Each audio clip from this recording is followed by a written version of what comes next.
தலைகளை தாழ்த்தி கண்களை விழித்து ஆவியானவர்களோடு கூட இடைபெறும்படியாக கத்தனோடு கூட பேசும்படியாக நாம் யாவது ஒருமனப்பட்டவர்களாக தலைகளை தாழ்த்தி நல்லதாகவே ஆசீர்வதிக்கப்பட்டதான இந்த வேலைக்காக நாங்கள் நன்றியோடு துதிக்கிறோம், ஸ்தோத்திரிக்கிறோம். வாடியே நல்ல ஒரு பூர்வமானவருக்கு மிகுந்தவருமா இருக்கிறேன் நாங்கள் நன்றி சொல்லுகிறோம்.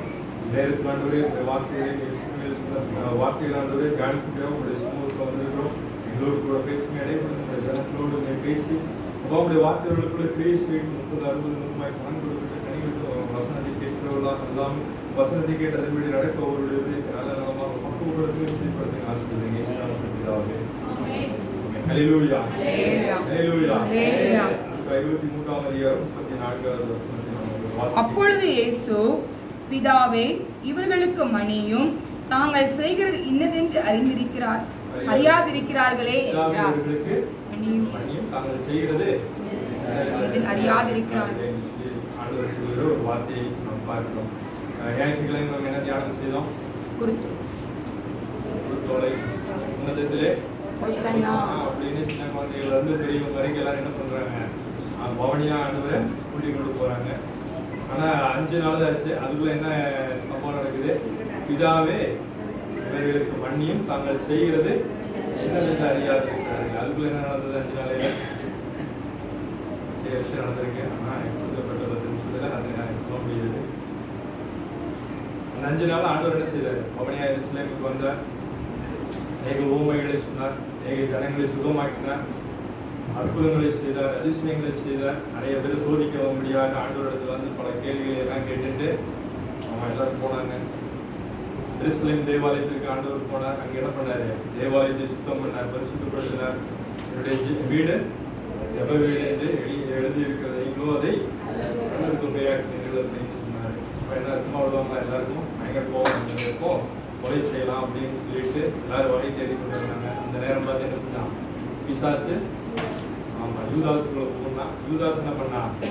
நான் காட்டி கொடுக்குறேன், எனக்கு என்ன தருவீங்க அப்படின்னு. எவ்வளவு தரான்னு சொன்னாங்க? பேச 30 வெள்ளி காசு தரேன் அப்படின்னு சொன்னாங்க. 30 வெள்ளி காசுக்காக என்ன செஞ்சான்? ஆண்டவரை காட்டி கொடுக்கறதுக்கு அவன் உடன்பட்டான். அடுத்தது என்ன நடந்தது? ஆண்டவர் என்ன செய்தாரு? பஸ்கா பண்டிகைக்கான விருந்தை ஆயத்தம் பண்ண செய்தார். சீஷர்கள் ஆயத்தம் பண்ணினார்கள். விருந்து நடந்தது. விருந்துல என்ன செஞ்சாரு? ஆண்டவர் அப்பத்தை கொடுத்து அவருடைய ரசத்தையும் கொடுத்து, இது என்னுடைய ரத்தத்தினாலாகிய புதிய உடன்படிக்கையா இருக்கிறது என்று சொல்லி ஆண்டவர் என்ன செய்தார்? அவரோடு கூட அந்த பஸ்கா பண்டிகை என்ன செய்தார்? ஆண்டவர் ஆசிரியத்தார். அந்த விருந்தில் இருந்தாங்க. அதற்கு பிறகு கெத்சேமனை தோட்டத்துக்கு போனாங்க. ஆண்டவர் ஜெபித்தார். சீசர்லாம் என்ன செஞ்சாங்க? அதை தூங்கிட்டு இருந்தாங்க. மிகுந்த வியாகுலத்தோடு ஆண்டவர் ஜெபித்து கொண்டிருந்தார். தனிமையில் இருந்தார். அவருடைய வியர்வை ரத்தத்தின் பெருந்துளிகளாக தரையிலே விழுந்தது என்று சொல்லி பார்க்கிறோம். தேவதூதன் வந்து அவரை என்ன செய்தார்? தேய்ச்சினார் என்று சொல்லி பார்க்கிறோம். சரியான நேரத்தில் யார் வந்தாங்க இருக்குது? யூதாஸ் காரியத்தை ஆளுகள் எல்லாரும் கூட்டிட்டு வந்தான். அந்த என்ன செய்யலாம்? ஆண்டவரை இயேசுவை கட்டி பிடித்து முத்தம் கொடுத்தான். ஆண்டவர் கேட்ட, சிநேகிதனே, முத்தத்தினாலேயா மனுஷகுமாரனை ஆட்டி கொடுக்கிறாய் அப்படின்னு சொல்லி உடனே அவர் பிடிக்க வந்தவன பேதர் என்ன செஞ்சாரு? காதலை அடிச்சு. ஆனாலும் அந்த கடைசி நிமிஷத்துல கைது செய்யப்படுவதற்கு முன்பாக ஆண்டவர் என்ன செய்தாரு? ஒரு அற்புதத்தை செய்தார். அதற்கு பிறகு ஆண்டவர் என்ன செஞ்சாங்க? கூட்டிட்டு போனாங்க. யார் வீட்டுக்கு கூட்டிட்டு போனாங்க? அண்ணா வீட்டுக்கு கூட்டிட்டு போறாங்க, காய்பா வீட்டுக்கு கூட்டிட்டு போறாங்க. அதுக்கப்புறம் எல்லாருக்கும் விசாரணை நடக்குது. பிலாத்தினுடைய அரண்மனையில விசாரணை நடக்குது. பிலாத்து மறுபடியும் என்ன செஞ்சாரு? ஏரோது கிட்ட அனுப்புறாரு. அவரும் பரியாசம் பண்றாரு, துன்புறுத்துறாரு. ஒரு மிடுக்கான ஒரு அங்கி என்ன செஞ்சாரு? அவர் ஆண்டவருக்கு தரித்து விட்டு யூதருடைய ராஜா என்று சொல்லி எல்லாரும் எங்க போனாலே பிரதான ஆசிரியர் கேட்கிறான், நீ யூதருடைய ராஜா. ஏரோது கிட்ட போனா நீ யூதருடைய ராஜா, பிலாத்து கிட்ட போனா நீ யூதர்களுடைய ராஜா. அதே ஒரு கேள்விதான், நீ யூதருக்கு ராஜா. நீ ராஜான்னு சொன்னேன்னா அவன் என்ன செஞ்சிருவான்? ஆனால் அந்த அதிகாரத்தை யார் கொடுத்தது? ஆண்டவர் பிலாத்து கிட்ட சொன்னாரு, அந்த அதிகாரம் உங்களுக்கு பரத்திலிருந்து கொடுக்கப்படாவிட்டா உங்களால என்ன செய்ய முடியாது? ஒன்றுமே செய்ய முடியாது. மனுஷகுமாரன் எழுதி இருக்கிறபடியே போகிறார். அது முன்குறிக்கப்பட்டபடியே தீர்க்கதரிசிகளால் முன் சொல்லப்பட்டபடியே மனுஷகுமாரன் போகிறார் என்று சொல்லி பார்க்கிறோம். கடைசியா இப்ப ஆண்டவர் என்ன வந்திருக்காரு? சிலுவையில ஒரு பிலாத்து வந்து ஒரு தீர்ப்பு சொன்னாரு. என்ன சொல்லி தீர்ப்பு சொன்னாரு? கைகள் வந்தாரு. அதுக்கு முன்னாடி தீர்ப்பு சொல்லிட்டாரு. தீர்ப்பு சொல்லும் போது இவர் ஒரு நீதிமான் அப்படின்னு சொன்னாரு. என்ன சொல்லி தீர்ப்பு சொன்னாரு? நீதிமான்னு சொல்லி தீர்ப்பு சொல்லி நீதிமான தண்டனை என்ன அப்படின்னா சிலுவையில அறையும்படியாக ஒப்பு கொடுத்தார். சிலுவையிலே ஆண்டவர் என்ன செய்தார்? கூட்டி கொண்டு போனாங்க. கொல்கத்தாவிலே சிலுவையில என்ன செய்தார்கள்? அடித்தார்கள். வலதுபுறத்தில் இடதுபுறத்திலும் ஒரு கல்லணை. எல்லாரும் இங்கே கவனிங்க. வலதுபுறத்தில் இடதுபுறத்திலும் கல்லணை அங்கே வைத்த சிலுவையில அடித்தது சொல்லி பார்க்கிறோம்.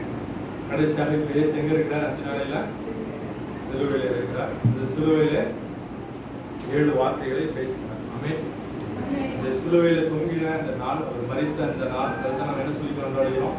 புனித குட் ஃப்ரைடே என்று சொல்லி கொண்டாடுகிறோம். இது ஒரு துக்கத்தின் நாள் அல்ல, இது ஒரு விடுதலையின் நாள், ஒரு மகிழ்ச்சியின் நாள் என்று சொல்லி நாம் வேதத்தில் வாசிக்கிறோம். கொலோசியர் 2ஆம் அதிகாரம் 14-15 வசனங்களை வாசித்தோம். அது ஒரு விடுதலை நாள் என்று சொல்லி, அது ஒரு வெற்றியின் நாள் என்று சொல்லி எபிரேயர் 2ஆம் அதிகாரம் 14-15 வசனங்களை நாம் வாசித்தோம் என்று சொன்னால் அதை நாம் தெளிவாக நாம் பார்க்க முடியும். ஆண்டவர் சிலுவையிலே எத்தனை வார்த்தை பேசினார்? 7 வார்த்தை பேசினார். நம்ம அதில் முதல்ல ஒரே ஒரு வார்த்தை மாத்திரம் நாம் தியானிக்க போகிறோம். சிலுவையில் ஆண்டவர் என்ன செய்தார்? எல்லாரையும் மனப்பூர்வமாய் மன்னித்தார். எல்லாரும் என்ன செய்தார்? மனப்பூர்வமாய் மன்னித்தார். மரணத்துக்கு ஒப்பு கொடுத்த யாவரையும் மன்னித்தார். அவர் மேல பொய்யாய் குற்றம் சாட்டின மனுஷர்களை ஆண்டவர் என்ன செய்தார்? மன்னித்தார். அவருக்கு விரோதமாய் ஏளனமாய் பேசினவர்களை மன்னித்தார். அவரை துப்பினவர்கள், அவரை வாரினால் அடித்தவர்கள், அவரை துன்புறுத்தின யாவரையும் ஆண்டவர் என்ன செய்தார்? மனப்பூர்வமாய் மன்னித்தார். அவருடைய சீஷர்களையும் மன்னித்தார். காட்டி கொடுத்த சீஷர்களையும் மன்னித்தார். ஓடிப்போன சீஷர்களையும் மன்னித்தார். அப்புறம் மறுதளித்த சீஷர்களையும் மன்னித்தார். 5ஆம் அதிகாரம் 44வது வசனத்தை வாசிக்க கேட்போம். நான் உங்களுக்கு சொல்லுகிறேன், உங்கள் சத்துருக்களை செய்யுங்கள், உங்களை சபிக்கிறவர்களை ஆசீர்வதியுங்கள், உங்களை பகைக்கிறவர்களுக்கு நன்மை செய்யுங்கள், உங்களை நிந்திக்கிறவர்களுக்காகவும் உங்களை துன்பப்படுத்துகிறவர்களுக்காகவும் ஜெபம் பண்ணுங்கள் என்று சொல்லி ஆண்டவர் சொன்னார். அதே காரியத்தை ஆண்டவர் சிலுவையில் என்ன செய்தார்? வாயினால என்ன வேணாலும் என்ன செய்யலாம்? பேசலாம். மலை பிரசங்கம்லாம் ஆண்டவர் அருமையாக பேசியிருக்கலாம். அதை கடைபிடிக்கிறது அவ்வளோ ஈஸியான காரியம் இல்லை. ஆனால் அவர் தன்னுடைய வாழ்க்கையில் என்ன செய்தார்? அதை செய்து முடித்தார் என்று சொல்லி நாம் பார்க்கிறோம். ஏன் அவர் சிலுவையிலே போய் மன்னிக்க வேண்டும்? எங்கிருந்து வேணாலும் மன்னிக்கலாம். ஏன் அவர் சிலுவையிலே போய் மன்னிக்க வேண்டும்? பாவத்தை என்ன செய்யணும்? பாவங்களை அவர் இந்த உலகத்துக்கு வரும்போது எதுக்கு வந்தாரு? பாவங்களை மன்னிக்கிறதுக்காக. அவர் வந்ததே ரீசனே என்னது? அதுல சிலுவையில பிரதானமான ஒரு வார்த்தை, அது முதல் வார்த்தை அப்படின்னு சொன்னா அவர் வந்ததன் நோக்கத்தை நிறைவேற்றும்படியாக அந்த வார்த்தை சொல்றாரு. எபிரேயர் 9ஆம் அதிகாரம் 22வது வசனத்தில் நாம் வாசிக்கிறோம். நியாயப்பிரமாணத்தின்படி கொஞ்சம் குறை எல்லாம் ரத்தத்தினாலே சுத்திகரிக்கப்படும். ரத்தம் சிந்துதல் இல்லாமல் ரத்தம் சிந்தாம என்ன செய்ய முடியாது? பாவம் மன்னிக்க முடியாது. பிதாவே இவர்களுக்கு மன்னியும் அப்படின்னு சொல்லணும் அப்படின்னா அதற்கு முன்பாக என்ன செய்ய வேண்டும்? ரத்தம் சிந்த வேண்டும். அந்த நாட்களிலே, இன்னைக்கு அப்படிலாம் நடைமுறையிலே, ஆனால் அந்த நாட்களிலே இருந்தது. வெள்ளாட்டுக்கடா, இளங்காலை, அதே அதிகாரம் 12வது வசனம். வெள்ளாட்டுக்கடா, இளங்காலை இவைகளுடைய ரத்தத்தினாலே அல்ல, நம்முடைய சொந்த ரத்தத்தினாலே ஒரே மகா பரிசுத்த ஸ்தலத்தில் பிரவேசித்து நித்திய மீட்பை உண்டு பண்ணினார். அவருடைய சொந்த ரத்தத்தினாலே மகா பரிசுத்த ஸ்தலத்தில் பிரவேசித்து அவரே தம்மை கிருபாதார பலியாக அவர் தம்மை வெளிப்படுத்தினார் என்று சொல்லி பார்க்கிறோம். 5ஆம் அதிகாரம் 26-27 வசனங்களை நாம் வாசித்தோம் என்று சொன்னால் அவர் கரை முதலான ஒன்றுமில்லாமல் பரிசுத்தமும் பிழையற்றதுமான ஒரு மகிமுள்ள சபையாக நம்ம இருக்கும்படிக்காக அவர் என்ன செய்தார்? நம்மை தாமே அதற்காக ஒப்பு கொடுத்தார் என்று சொல்லி பார்க்கிறோம். 2ஆம் அதிகாரம் 22வது வசனத்திலே நாம் வாசித்தோம் என்று சொன்னால் அவர் இந்த உலகத்தில் எதற்காக வந்தார்? கிருபாதார பலியாக வந்தார். 2ஆம் அதிகாரம் 2வது வசனம். அவர் இந்த உலகத்திற்கு எப்படி வந்தார்? கிருபாதார பலியாக. அவர் நம்முடைய பாவங்களை மாத்திரமல்ல, சர்வலோகத்தின் பாவங்களை நிவர்த்தி செய்யக்கூடிய ஒரு பலியாக இந்த உலகத்துக்கு வந்தார் என்று சொல்லி நாம் பார்க்கிறோம். ரோமர் 5ஆம் அதிகாரம் 7-8 வசனங்களை ஒரு வாசிக்க கேட்போம். 26-28 வசனத்தை நீதிமானுக்காக ஒருவன் மரிக்கிறது அரிது, நல்லவனுக்காக ஒருவேளை ஒருவன் மரிக்க துணிவான். நாம் பாவிகளாய் இருக்கும்போது கிறிஸ்து நமக்காக மரித்ததினாலே தேவன் நம்மேல் வைத்த தமது அன்பை விளங்க பண்ணினார். அவருடைய அன்பின் நிமித்தமாக நம்முடைய பாவங்களிலிருந்து நம்மை விடுதலை செய்யும்படியாக அவர் தம்மை தாமே பலியாக ஒப்புக் கொடுத்து சிலுவையிலே மரித்து நம்முடைய பாவங்களிலிருந்து நம்மை விடுதலை செய்தார். ஹல்லேலூயா, ஹல்லேலூயா. 26, 28 வசனத்தை இது பாவமன்னிப்புண்டாகும்படி அநேகருக்காக சிந்தப்படுகிற புது உடன்படிக்கைக்குரிய என்னுடைய இரத்தமாய் இருக்கிறது. பாவ மன்னிப்புக்காக சிந்தப்படுகிற அநேகருக்காக, ஒருத்தருக்காக, அந்த 12 பேருக்காக இல்ல, பாவ மன்னிப்புக்காக அநேகருக்காக சிந்தப்படுகிற ஒரு புதிய உடன்படிக்கை, மனுஷர்களோடு தேவன் ஒரு புதிய உடன்படிக்கை ஏற்படுத்தினார் என்று சொல்லி பார்க்கிறோம். இயேசு பாவங்களை மன்னித்தார். சிலுவையிலே தொங்கிக் கொண்டிருக்கும் போது முன்னாலே இருந்த எல்லா பாவிகளையும் என்ன செய்தார்? மன்னித்தார். அது மாத்திரமல்ல, எப்பேற்பட்ட பாவியா இருந்தாலும் இந்த உலகத்திலே சஞ்சரித்த சகல நாட்களிலும் இருந்த எல்லா பாவிகளையும் ஆண்டவர் என்ன செய்தார்? மன்னித்தார். மத்திய 2வது வசனத்தில் வாசித்தோம் என்று சொன்னால், திமிர்வாதக்காரனை என்ன செய்தார்? ஆண்டவர் மன்னித்தார். திடன்குள் உன் பாவங்கள் உனக்கு மன்னிக்கப்பட்டது. நம்மளால என்ன சொல்லுவாங்க? செஞ்ச பாவம் கைகள் தான் அடங்காம கிடக்கிறான்னு சொல்லுவோம். ஆண்டவர் என்ன சொன்னாரு? திடன்குள் உன் பாவங்கள் உனக்கு மன்னிக்கப்பட்டது. அவனை சபிக்கவில்லை, அவனை திட்டல, அவனுடைய பாவங்களை தேவன் மன்னித்தார். யோவான் 5:14 வசனத்திலே நாம் வாசித்தோம் என்று சொன்னால், 38 வருஷம் வியாதியுள்ள ஒரு மனுஷன் பெதஸ்தா குளத்தடுப்பில் படுத்து கிடக்கிறான். வெகு காலமாய் வியாதி உள்ளவன் என்று தேவன் அறிந்து அவன் என்ன செய்தார்? அவன் மேல மனதுருக்கி அவன் இடத்துல போய் என்ன செய்தார்? அவனை சொஸ்தமாக்கிறார். அவனை தேவாலயத்திலே தேவன் கண்டு ஒரு வார்த்தை சொன்னார். என்ன சொன்னார்? தோனி சொஸ்தமானாய், அதிகம் கேடான ஒன்றும் வராதபடிக்கு இனி என்ன செய்யாது? பாவம் செய்யாது. இரக்கத்தின் வீடு அவனுக்கு என்ன செய்யவில்லை? இரக்கம் காண்பிக்கவில்லை. அந்த வழியாக போகிற எந்த ஒரு மனுஷனும் 38 வருஷமாய் அவனுக்கு இரக்கம் காண்பிக்கவில்லை. ஆனால் தேவன் மனதுருகி அவன் இடத்துல வந்து அவருடைய பாவத்தை மன்னித்தார் என்று சொல்லி பார்க்கிறோம். லூக்கா 19:7 7வது வசனங்களை வாசித்தோம் என்று சொன்னால், சகேயுடைய வாழ்க்கையை பார்க்கிறோம். சகேயுவை எல்லாரும் என்ன செய்தார்கள்? தள்ளி வைத்தார்கள். ஆனால் இயேசு சகேயுவை தேடி வந்தார். ஆமென். ஆண்டவர் சொன்னார், இன்றைக்கு நான் உன் வீட்டுல 7வது வசனத்தில் வாசிக்கிறோம், இவர் பாவியான மனுஷனோடு தங்கும்படியாக போனார் என்று சொல்லி ஜனங்கள் முறுமுறுத்தார்கள். அதே லூக்கா 7:34 வசனத்துல 5:30-32 வசனங்களை நாம் வாசித்து பார்த்தோம் என்று சொன்னால், ஜனங்கள் எல்லாரும் முறுமுறுக்கிறார்கள். இவர் என்ன சொல்லி அவர் விமர்சனம் செய்கிறார்கள் அப்படின்னு சொன்னா, இவர் ஆயக்காரர்களுக்கும் பாவிகளுக்கும் செய்கிறார். ஒருவேளை இன்னைக்கு நம்ம பாவத்துல வாழ்ந்து கொண்டிருந்தோம் என்று சொன்னால், அநேகர் சொல்லலாம், நீ எல்லாம் இந்த திருச்சபைக்கு வருவதற்கு தகுதி இல்லை அப்படின்னு சொல்லலாம். ஆனால் ஆண்டவர் சொல்கிறார், நீ என்னுடைய ஹல்லேலூயா, ஹல்லேலூயா. நான் பெரிய ஒரு பாவி அப்படின்னு நீங்க சொல்லலாம், நான் ஒரு குடிகாரன் அப்படின்னு சொல்லலாம், நான் போதை பழக்கத்துக்கு அடிமைப்பட்டு இருக்கிறேன், நான் விபச்சார பாவத்தில் அடிமைப்பட்டு இருக்கிறேன் என்று சொல்லலாம். ஆண்டவர் உங்களுக்கு ஆண்டவரிடத்துல நீங்க வந்து ஒரே ஒரு வார்த்தை, ஆண்டவரே நான் ஒரு பாவி என்று சொல்லி ஒரே ஒரு வார்த்தை சொல்லும்போது, ஆண்டவர் உங்களை பார்த்து சொல்லக்கூடிய ஒரே ஒரு வார்த்தை என்னது? சிநேகிதனே, என்னிடத்துல வா, நான் உன் பாவங்களை மன்னிக்கிறோம். வருத்தப்பட்டு பாரம் சுமத்துறவர்களே நீங்கள் எல்லாரும் எடுத்து வாருங்கள், நான் உங்களுக்கு இளைப்பாறுதல். இளையகுமாரனை குறித்து பார்க்கிறோம். இளையகுமாரன் தூரத்துல போய் அவனோட ஆசைகளை எல்லாம் செலவழித்து விட்டு திரும்பி வரும்போது, அந்த பிதாவாகிய தேவன், அந்த தகப்பனாகிய கர்த்தர் போய் என்ன செய்கிறார்? இளையகுமாரனை வந்த உடனே கட்டி அணைத்து என்ன செய்தார்?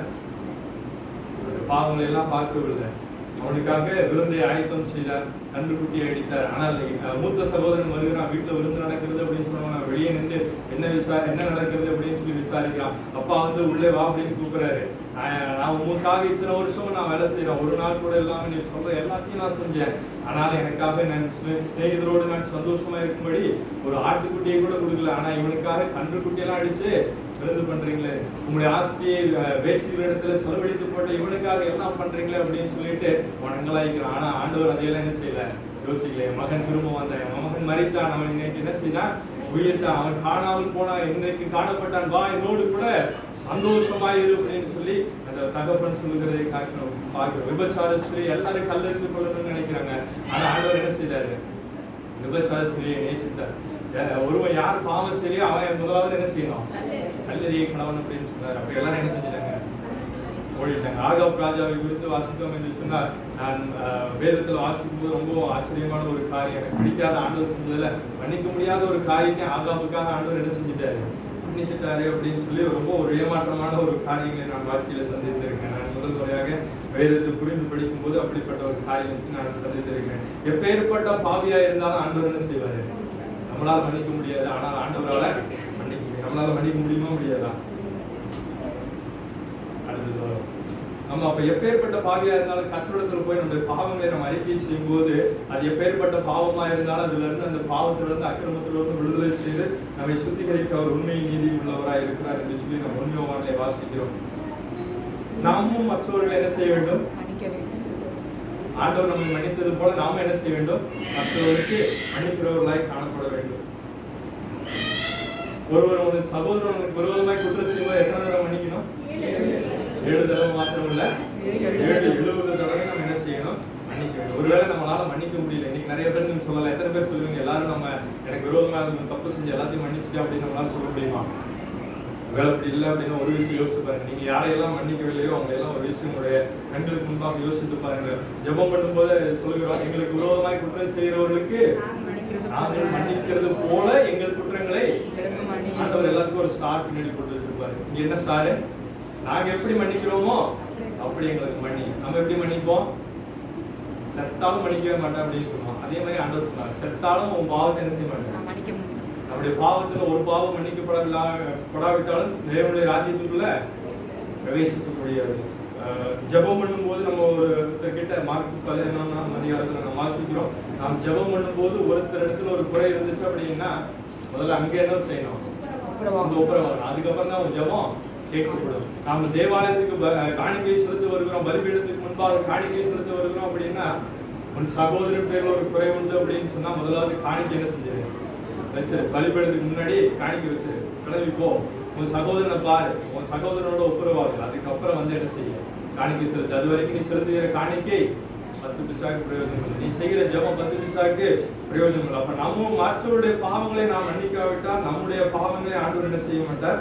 நாம் மன்னிக்க மாட்டார். நாம் எப்படி மன்னிக்க முடியும் என்பதை நாம் கற்றுக்கொள்ள வேண்டும். நாம் என்ன செய்ய வேண்டும் அப்படின்னா அன்பு கூற வேண்டும். அன்பு மாத்திரம் தான் நம்முடைய பாவங்களை என்ன செய்யும்? மன்னிக்கிறது விஷயம். மற்ற மனுஷர்கள் நமக்கு விரோதமாய் செய்த தவறுகளை நம்ம மன்னிக்க வேண்டும் என்று சொன்னால் நம்ம செய்ய வேண்டிய காரியம், நாம் என்ன செய்ய வேண்டும்? மற்றவர்களை நேசிக்க வேண்டும். ஒருவரை நீங்க நேசித்தீங்க அப்படின்னு சொன்னா ஈஸியா அவர்கள் செய்த பாவங்களை என்ன செய்ய முடியும்? மன்னிக்க முடியும். ஆண்டவராகிய கர்த்தர் கற்பனைகளிலே 2 கற்பனை சொல்கிறார். நியாயப்பிரமாணம் முழுவதும் ஒரு கற்பனையை சொன்னார். என்ன சொன்னாரு? உன்னிடத்தில் நீ அன்பு கூறுகிறது போல அது 2வது கற்பனை. 1வது கற்பனை முழு இதயத்தோடும் முழு மனதோடும் முழு ஆத்மாவோடும் உன் தேவனாகிய கர்த்தரிடத்துல என்ன செய்யணும்? அன்பு கூறுவாயாக அப்படின்னு சொல்லிட்டு. அப்ப தேவனாகிய கர்த்தரிடத்துல அன்பு கூறணும். 2வது மனுஷரோட அன்பு கூறணும். அந்த மாதிரி அன்பு கூர்ந்தோம் அப்படின்னா நம்மளால என்ன செய்ய முடியும்? மற்றவருடைய பாவங்களை நம்மளால மன்னிக்க முடியும். சகோதர சிநேகம் நமக்குள்ள இருக்க வேண்டும். யோவான் 3ஆம் அதிகாரம் 16வது வசனத்தில் நாம் வாசித்தோம் என்று சொன்னால், தேவன் தம்முடைய ஒரே பேரான குமாரனை விசுவாசிக்கிறவன் எவனோ அவன் கெட்டு போகாமல் நித்திய ஜீவனை அடையும்படிக்கு அவரை தந்தருளி இவ்வளவாய் இந்த உலகத்தில் அன்பு கூர்ந்தார் என்று சொல்லி பார்க்கிறோம். இவ்வளவாய் இந்த உலகத்துல ஆண்டவர் அன்பு கூர்ந்தார் என்று சொன்னா அவருடைய தம்முடைய ஜீவனையும் கொடுத்து தேவன் என்ன செய்திருக்கிறார்? அவர் நமக்காக அன்பு கூர்ந்திருக்கிறார். ஒரு வாசகம் ஒன்று எனக்கு மிகவும் பிடித்த ஒரு வாசகம். தேவனிடத்துல கேட்டேன், எவ்வளவாய் நீர் என்னை நேசிக்கிறீர் என்று சொல்லி அவர் தம்முடைய 2 கரங்களையும் அகல விரித்து இவ்வளவாய் நான் உன்னை நேசிக்கிறேன் என்று சொல்லி சிலுவையிலே தம்முடைய கடைசி சொட்டு ரத்தத்தையும் சிந்தி நம்முடைய ஜீவனை நமக்காக கொடுத்தார். ஒருவன் தன் சிநேகிதனுக்காக ஜீவனை கொடுக்கிற அன்பிலும் மேலான ஒரு அன்பு ஒன்றுமே இல்லை. அப்படி தேவனாகிய கர்த்தர் நம்மேல் அன்பு கூர்ந்து நம்முடைய பாவங்கள் எல்லாவற்றையும் தேவன் நமக்கு மன்னித்திருக்கிறார். அதே போல நாமும் மற்றவருடைய பாவங்களை மன்னித்து, குற்றங்களை மன்னித்து, அநியாயங்களை மன்னித்து மற்றவர்களிடத்தில் அன்பு கூற நாமும் கடனாளிகளாக இருக்கிறோம். ஒரு விஷயம் தலைகளை தாழ்த்தி கண்களை மூடி ஒரு விஷயம் சொல்லுவோமா? ஒரு விஷயம், அப்பா என்னுடைய பாவங்களை மன்னிங்க, நமக்கு விரோதமாக நான் செய்த பாவங்களை எனக்கு மன்னிங்க. அதே போல நான் அநேகருக்கு நான் இந்த பாவங்களை மன்னிக்காம வைத்திருக்கிறேன், அந்த பாவங்களை மன்னிக்க எனக்கு உதவி செய்யுங்க. அவருடைய பாவங்களை நானும் மன்னிக்கிறேன், அவருடைய குற்றங்களை நானும் மன்னிக்கிறேன், அவர்களை முழுமையாக நான் நேசிக்கிறேன் என்று சொல்லி தேவனுடைய சமூகத்தை நாம் ஒப்புக் கொடுப்போம்.